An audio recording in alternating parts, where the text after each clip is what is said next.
नमस्कार दोस्तों, स्वागत है आपका आज की बेहद बड़ी और जरूरी खबरों में। लेकिन खबर में आगे बढ़ने से पहले अगर आपको भी ऐसा लगता है कि मोदी सरकार गरीबों और प्रवासी मजदूरों पर ध्यान नहीं दे रही है और आप इस बात के लिए मोदी सरकार का विरोध करते हैं, तो आप भी इस वीडियो को लाइक कीजिए और इस लाल बटन को दबाकर चैनल को फ्री में सब्सक्राइब करके घंटी बजाइए और कमेंट में लिखिए जय हिंद। रुख करते हैं पहले खबर की तरफ। आर्थिक पैकेज पर बोले चिदंबरम, सरकार ने सिर्फ हेडलाइन पकड़ी, पूरा पन्ना खाली। जी हां दोस्तों, प्रधानमंत्री नरेंद्र मोदी के कोरोना संकट से बाहर निकलने को लेकर 20 लाख करोड़ रुपए के पैकेज के ऐलान के बाद बुधवार को वित्त मंत्री निर्मला सीतारमण ने सेक्टर आधारित पैकेज का ऐलान किया। हालांकि पूर्व वित्त मंत्री और कांग्रेस के वरिष्ठ नेता पी चिदंबरम ने इस पैकेज पर निराशा जताते हुए कहा कि सरकार ने सिर्फ हेडलाइन पकड़ी जबकि पूरा पेज खाली था। पूर्व वित्त मंत्री पी चिदंबरम ने कहा कि प्रधानमंत्री नरेंद्र मोदी ने कल शाम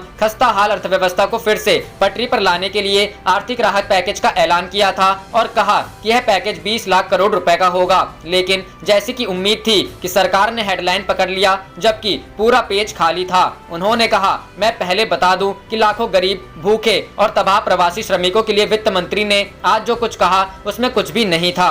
जो चल चुके हैं और हजारों लोग अभी भी वापस अपने गृह राज्य पहुंचने के लिए पैदल चल रहे हैं, यह उन लोगों के लिए एक क्रूर झटका है जो हर दिन संघर्ष करते हैं। पी चिदंबरम ने सरकार के ऐलान पर निराशा जाहिर करते हुए कहा कि ऐसी आबादी 13 करोड़ परिवारों जो बेहद निचले स्तर पर रहती है, उनके लिए नकद हस्तांतरण के माध्यम से भी कुछ भी नहीं है, जिन्हें बर्बाद होने के लिए धकेल दिया गया है। रुख करते हैं अगली खबर की तरफ। केंद्र का विशेष आर्थिक पैकेज महज एक बड़ा शून्य है, उसमें राज्यों के लिए कुछ नहीं, ममता बनर्जी। जी हां दोस्तों, प्रधानमंत्री नरेंद्र मोदी की तरफ से कोविड-19 संकट से देश को उबारने के लिए 20 लाख करोड़ रुपए के आर्थिक पैकेज के ऐलान किए जाने के एक दिन बाद वित्त मंत्री की तरफ से बुधवार को एमएसएमईज के लिए बिना गारंटी लोन और ईपीएफओ समेत अनेक राहत के कदमों का ऐलान किया गया। लेकिन पश्चिम बंगाल की मुख्यमंत्री ममता बनर्जी ने इसे एक बड़ा शून्य करार दिया है। ममता ने कहा कि केंद्र संघीय व्यवस्था को ध्वस्त करने और आर्थिक पैकेज से लोगों को गुमराह करने की कोशिश कर रहा है। उन्होंने कहा, केंद्र के पैकेज में असंगठित क्षेत्र, सार्वजनिक व्यय और रोजगार सृजन के लिए कुछ नहीं है। पश्चिमी बंगाल की सीएम ने कहा कि केंद्र का विशेष आर्थिक पैकेज महज एक बड़ा शून्य है, उसमें राज्यों के लिए कुछ नहीं है। रुख करते हैं अगली खबर की तरफ। मोदी सरकार के 20,000 करोड़ पैकेज पर कांग्रेस का हमला, कहा लोगों की जेब में पैसा दो। जी हां दोस्तों, वित्त मंत्री निर्मला सीतारमण द्वारा प्रधानमंत्री मोदी द्वारा घोषित 20,000 करोड़ का आज जो ब्यौरा पेश किया, उस पर कांग्रेस ने पैने सवाल उठाते हुए पूछा कि 16.4 लाख करोड़ के बारे में वित्त मंत्री खामोश क्यों हैं? क्या सरकार अपने डर और अपनी अज्ञानता का शिकार हो चुकी है? यह टिप्पणी कांग्रेस नेता और पूर्व वित्त मंत्री पी चिदंबरम ने निर्मला सीतारमण की घोषणा के तत्काल बाद की। उन्होंने कहा कि सरकार उन मजदूरों को लेकर क्यों खामोश है जो भूख से मर रहे हैं, नौकरियां जा चुकी हैं, हजारों मील तपती सड़कों को नंगे पांव नाप कर अपने घर लौट रहे हैं। कांग्रेस मानती है कि सरकार को अधिक खर्च करने की जरूरत है, लेकिन यह सरकार खर्च करना ही नहीं चाहती। सरकार को अधिक उधार लेना चाहिए, लेकिन लगता है कि उसकी इच्छा ही नहीं है। सरकार को चाहिए था कि वह राज्यों को अधिक ऋण लेने की सुविधा देती, जिससे वह अधिक खर्च कर पाते, परंतु यह सरकार इसके प्रति ना तो गंभीर है और ना ही इच्छुक। रुख करते हैं अगली खबर की तरफ। श्रमिक ट्रेन से 338 मजदूर लापता, लिस्ट में गड़बड़ी की आशंका। जी हां दोस्तों, यूपी के बांदा पहुंची वडोदरा श्रमिक स्पेशल ट्रेन में एक हैरान कर देने वाला मामला सामने आया है। इस ट्रेन में सवार 1908 में से 338 लोग चलती ट्रेन से लापता हो गए हैं। अब 2 राज्यों का प्रशासन लापता प्रवासी कामगारों की खोजबीन में जुट गया है। 22 सामान्य डिब्बों की यह ट्रेन गुजरात के वडोदरा स्टेशन से मंगलवार को 1908 प्रवासी मजदूरों को लेकर बांदा के लिए चली थी, जिन्हें वहां बाकायदा स्क्रीनिंग करके ट्रेन में बिठाया गया था। सभी यात्रियों की जानकारी के साथ इसका एक लेटर अपर कलेक्टर वडोदरा डीआर पटेल द्वारा स्थानीय प्रशासन को भेजा गया था। जब ट्रेन बांदा पहुंची तो 1908 की बजाय 1570 लोग ही बांदा उतरे। चलती ट्रेन से लोग नदारद दिखे हैं। ऐसे में प्रशासन पर भी सवाल खड़े किए जा रहे हैं। रेलवे प्रशासन सकेत में है। वडोदरा से सवार 1908 मजदूरों में से सिर्फ 1570 यात्री ही बुधवार सुबह बांदा रेलवे स्टेशन पर उतरे। बाकी 338 लोग कहां लापता हैं, इसके बारे में में किसी को कुछ नहीं पता। दावा किया जा रहा था कि पुख्ता स्वास्थ्य जांच और पड़ताल के बाद ही श्रमिकों को ट्रेन से उनके गृह राज्यों में भिजवाया जा रहा है। बांदा प्रशासन इस संबंध में गुजरात प्रशासन से संपर्क कर गुमशुदा यात्रियों की जानकारी जुटाने की कोशिश कर रहा है। रुख करते हैं अगली खबर की तरफ। प्रियंका गांधी ने सीएम योगी को लिखा पत्र, कहा छोटे व्यापारियों की मदद करे सरकार। जी हां दोस्तों, कांग्रेस की राष्ट्रीय महासचिव प्रियंका गांधी ने उत्तर प्रदेश के मुख्यमंत्री योगी आदित्यनाथ से बुधवार को कहा कि लॉकडाउन की मार झेल रहे राज्य के लघु एवं कुटीर उद्योगों के लिए सरकार कदम उठाए और छोटे व्यापारियों की मदद करे। सीएम योगी को लिखे पत्र में प्रियंका ने कहा, लघु और कुटीर उद्योगों के लिए बुनियादी और जरूरी कदम उठाएं। लॉकडाउन की मार झेल रहे इन उद्योगों के पास अब इतनी आर्थिक क्षमता नहीं है कि वे लंबे समय तक खड़े रह पाएं। छोटे व्यापारियों की मदद करना हर नजरिए से बहुत आवश्यक हो गया है। प्रियंका ने पत्र में लिखा, जैसा आप जानते हैं कोरोना महामारी से पूरा जनजीवन प्रभावित है। हर वर्ग के ऊपर भयंकर आर्थिक मार पड़ी है। किसान, गरीब और मजदूर वर्ग विकट स्थिति में पहुंच गए हैं। आर्थिक संकट ने मध्य वर्ग और सामान्य नौकरी पेशा लोगों को भी अपनी चपेट में ले लिया है। कारोबारी और व्यापारी वर्ग के ऊपर अस्तित्व बचाने का संकट खड़ा हो गया है। इन वर्गों की मदद करना अनिवार्य हो गया है। इस संदर्भ में आपको मैं कुछ सुझाव भेज रही हूं। आशा है आपकी सरकार इन पर ध्यान देगी और जल्द ही निर्णय लेगी। प्रियंका ने लिखा, शिक्षा और घर के ऋण का खर्च मध्यम वर्ग की आर्थिक बुनावट का एक बड़ा हिस्सा होता है। आपको ज्ञात है कि मध्य वर्ग इस आर्थिक संकट से कितना प्रभावित है। ऐसे में प्राइवेट स्कूलों की फीस माफी की घोषणा उनके लिए एक बड़ी राहत होगी। उन्होंने कहा कि ऐसे समय में जब एक तरफ छटनी हो रही है और तनख्वाहों में कटौती हो रही है, मध्यम वर्ग के लिए घर के ऋण की मासिक किस्त चुकाना एक बड़ी चुनौती बन गया है। प्रियंका ने पत्र में सुझाव दिया है कि घर के ऋण पर लगने वाली ब्याज दर को शून्य कर दिया जाए व ईएमआई जमा करने की बाध्यता को अगले 6 महीने के लिए स्थगित कर दिया जाए। प्रियंका ने पत्र में किसानों की समस्याओं का जिक्र करते हुए कहा कि बिजली की बढ़ी हुई दरें उनके लिए चिंता का विषय बनी हुई है। उन्होंने सुझाव दिया कि किसानों के 4 महीने के ट्यूबवेल तथा घर के बिजली बिल माफ किए जाएं। प्रियंका ने मांग की कि किसानों को पूरी फसल खरीदने की गारंटी दी जाए, साथ ही गन्ना सहित सारे भुगतान तुरंत किए जाएं। प्रियंका ने लिखा कि शिक्षा मित्र, आशा बहनें, आंगनबाड़ी कर्मी, रोजगार सेवक, पंचायत मित्र व अन्य संविदा कर्मी कोरोना संकट में हर स्तर पर अपनी जिम्मेदारी निभा रहे हैं और स्थानीय प्रशासन के साथ सरकार के निर्देशों का पालन करवाने में जी जान से लगे हैं। इनकी सेवाओं को देखते हुए यह उचित समय है कि इन्हें प्रोत्साहित करने के लिए एक प्रोत्साहन राशि दी जाए और 1 महीने की तनख्वाह बोनस के रूप में दी जाए, जिससे वो अपने को सुरक्षित महसूस कर सकें तथा और अधिक मेहनत व लगन से काम करें।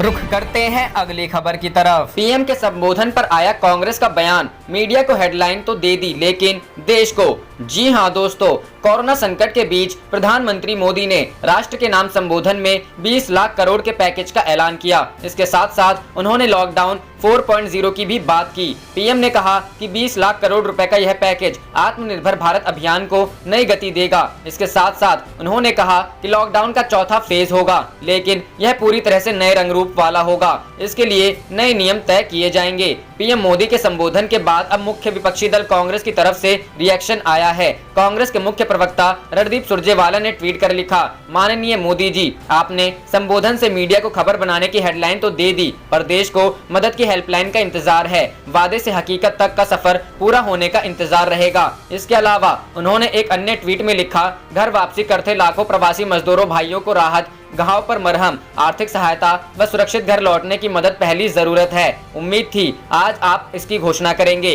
देश राष्ट्र निर्माता मजदूरों व श्रमिकों के प्रति आपकी निठुरता व असंवेदनशीलता से निराश है। रुख करते हैं अगली खबर की तरफ। केंद्र सरकार के पैकेज पर अखिलेश यादव का कटाक्ष, कहा इस बार 133 गुना बड़े जुमले की मार। जी हां दोस्तों, समाजवादी पार्टी के राष्ट्रीय अध्यक्ष अखिलेश यादव ने भाजपा का बिना नाम लिए उस पर गरीबों के साथ विश्वासघात का आरोप लगाया है। इसके साथ ही कहा है कि गरीबों के बल पर सत्ता का इतना बड़ा महल खड़ा होने के बाद संकट के समय उन्हीं गरीबों को धोखा दिया जा रहा है। अखिलेश यादव ने कहा कि लोग 20 लाख करोड़ में जीरो नहीं, उसमें कितनी गोल गोल होती हैं, यह पूछ रहे हैं। बुधवार को सुबह अखिलेश यादव ने 2 ट्वीट किए। पहले ट्वीट में उन्होंने लिखा, ये सच है कि बुनियाद कभी दिखती नहीं, पर ये नहीं कि उसे दिखाना भी नहीं चाहिए। जिन गरीबों के भरोसे की नींव पर आज सत्ता का इतना बड़ा महल खड़ा हुआ है, ऊंचाइयों पर पहुंचने के बाद संकट के समय में भी उन गरीबों की अनदेखी करना अमानवीय है। ये सबका विश्वास के नारे के साथ विश्वासघात है। रुख करते हैं अगली खबर की तरफ। तेज प्रताप का नीतीश कुमार पर प्रहार, कहा घर से बाहर निकाल सीएम को क्वारंटाइन सेंटर भेजेंगे। जी हां दोस्तों, विवादों में बने रहने वाले राष्ट्रीय जनता दल के नेता तेज प्रताप ने एक बार फिर मुख्यमंत्री नीतीश कुमार को लेकर विवादित बयान दिया है। तेज प्रताप ने मुख्यमंत्री नीतीश कुमार को क्वारंटाइन चाचा कहकर संबोधित किया है। तेज प्रताप ने कहा है कि रोज रोज जेडीयू के लोग हमारे भाई तेजस्वी यादव पर निशाना साधते हैं। अब जबकि तेजस्वी पटना लौट आए हैं तो बहुत जल्द हम दोनों भाई सीएम नीतीश कुमार पर धावा बोलेंगे और उन्हें नींद से जगाएंगे। उन्होंने कहा कि वो अपने भाई तेजस्वी के साथ मिलकर नीतीश के आवास जाएंगे और उन्हें उनके घर से बाहर निकालकर क्वारंटाइन सेंटर भेजने का काम करेंगे। साथ ही तेज प्रताप ने यह भी कहा कि अपने आवास में वो गहरी नींद में है और ब्रह्मा विष्णु महेश भी आ जाएं तो उन्हें उठा नहीं सकते। लेकिन मुख्यमंत्री जनता की ताकत को भूल गए हैं। ये पहली बार नहीं है जब तेज प्रताप ने कोई विवादित बयान दिया है, बल्कि उन्होंने पहले भी मुख्यमंत्री नीतीश कुमार और डिप्टी सीएम सुशील कुमार मोदी के खिलाफ बयानबाजी की है।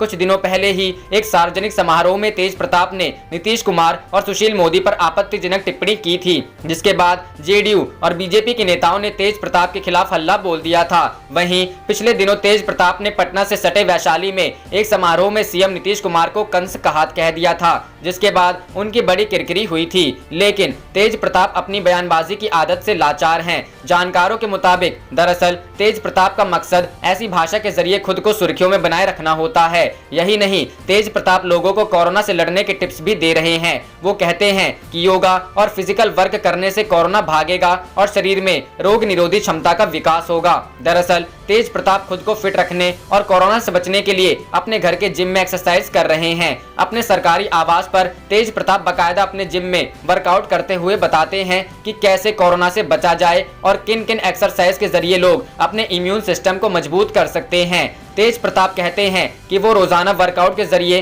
खुद को स्वस्थ और फिट रखते हैं। तेज प्रताप कोरोना बंदी के इस दौर में गरीबों को रोज खाना भी खिलाते हैं। पिछले दिनों उन्होंने अपने जन्मदिन के मौके पर अपने पिता के नाम पर लालू की रसोई किचन की शुरुआत की थी, जिसका मकसद कोरोना बंदी के बीच गरीबों और जरूरतमंदों को खाना खिलाना है। मंगलवार को तेज प्रताप ने लोगों के लिए खुद अपने हाथों से लिट्टी भी बनाई। रुख करते हैं अगली खबर की तरफ। दिल्ली हाईकोर्ट ने आवाजाही पर रोक लगाने को लेकर हरियाणा सरकार को फटकारा। जी हां दोस्तों, दिल्ली हाईकोर्ट ने हरियाणा सरकार को डॉक्टरों, नर्सों और जरूरी सामान के वाहनों की आवाजाही पर रोक लगाने को लेकर फटकार लगाई है। कोर्ट ने सरकार से सवाल किया है कि उन्होंने बॉर्डरों को सील करने से संबंध में अधिसूचनाओं को स्पष्ट क्यों नहीं किया। वहीं कोर्ट का यह भी कहना है कि 11 मई को केंद्र सरकार ने सभी राज्यों के मुख्य सचिवों को जो दिशा निर्देश जारी किए थे, हरियाणा सरकार की ये रोक उसके बिल्कुल विपरीत है। जस्टिस संजीव नरूला और मनमोहन की बेंच ने वीडियो कॉन्फ्रेंसिंग के जरिए इस मामले की सुनवाई की। उन्होंने कहा कि केंद्र द्वारा दिए गए निर्देशों से ये स्पष्ट है कि लॉकडाउन के दौरान भी आवश्यक सेवाओं पर बॉर्डर क्रॉस करने पर रोक नहीं लगाई जा सकती। केंद्र के निर्देश के अनुसार doctor, nurse, paramedical staff, ambulance और सफाई कर्मी, इन सभी को लॉकडाउन में राहत दी गई है। इसके बाद भी हरियाणा सरकार की ओर से इनको रोकना पूरी तरह से गलत है। वहीं केंद्र सरकार ने कोर्ट से हरियाणा बॉर्डर को सील किए जाने के मामले को सुलझाने का समय मांगा। कोर्ट ने आज यानी बुधवार को केंद्र सरकार को इस पर जवाब देने को कहा है। वहीं हरियाणा के बॉर्डर इलाकों जैसे फरीदाबाद, गुरुग्राम, बहादुरगढ़ के लोगों द्वारा दायर की गई याचिका पर भी जवाब देने को कहा है। बता दें कि इन बॉर्डर इलाकों में रहने वाले जरूरी सेवाओं से जुड़े लोगों को आवाजाही में दिक्कतों का सामना करना पड़ रहा था। रुख करते हैं अगली खबर की तरफ। 16 लाख कर्मचारियों को झटका, योगी सरकार ने खत्म किए 6 तरह के भत्ते। जी हां दोस्तों, कोरोना वायरस के चलते बने आर्थिक संकट को देखते हुए उत्तर प्रदेश की योगी सरकार ने सरकारी कर्मचारियों को मिलने वाले 6 तरह के भत्तों को समाप्त करने का फैसला लिया है। मंगलवार को इससे संबंधित आदेश भी जारी कर दिया गया। सरकार के इस फैसले से राज्य के 16 लाख कर्मचारियों को झटका लगा है। सरकार ने आदेश जारी कर नगर प्रतिकार, सचिवालय भत्ता, पीडब्ल्यूडी के कर्मचारियों को मिलने वाले भत्ते, अवर अभियंताओं को मिलने वाले भत्तों को हमेशा के लिए समाप्त कर दिया। सरकार के इस फैसले से राज्य के कर्मचारियों में असंतोष का माहौल है। कर्मचारी संगठनों का कहना है कि सरकार ने कर्मचारियों के साथ धोखा किया। इन 6 प्रकार के भत्तों को खत्म करने से सरकार को एक साल में तकरीबन करीबन 1500 करोड़ रुपए की बचत होने का अनुमान है। बता दें कि नगर प्रतिकर भत्ता 1 लाख तक या उससे अधिक आबादी वाले नगरों में तैनात सभी राज्य कर्मचारियों और शिक्षकों को दिया जाता है। फिलहाल राज्य कर्मचारियों को नगरों की श्रेणियों के हिसाब से 250 से लेकर 900 रुपए प्रति माह तक नगर प्रतिकार भत्ता दिया जा रहा था। वहीं सचिवालय भत्ता सचिवालय में तैनात निचले स्तर से लेकर विशेष सचिव स्तर तक के कर्मचारियों को मिलता था, जिसकी अधिकतम सीमा 2500 रुपए थी। सचिवालय में तैनात कर्मियों के अलावा यह भत्ता राजस्व परिषद में अध्यक्ष और सदस्यों को छोड़कर शेष कार्मिकों और इलाहाबाद हाईकोर्ट में एडिशनल रजिस्ट्रार तक के सभी कार्मिकों को मिलता था। इससे पहले पिछले महीने योगी सरकार ने महंगाई भत्ते पर रोक लगाने का फैसला लिया था। कर्मचारियों और पेंशन भोगियों को डीए नहीं मिलेगा। कर्मचारियों का 1 जनवरी 2020 से जून 2021 तक का महंगाई भत्ता बंद रहेगा। आप देख रहे थे आपका अपना चैनल जय हिंद जय भारत।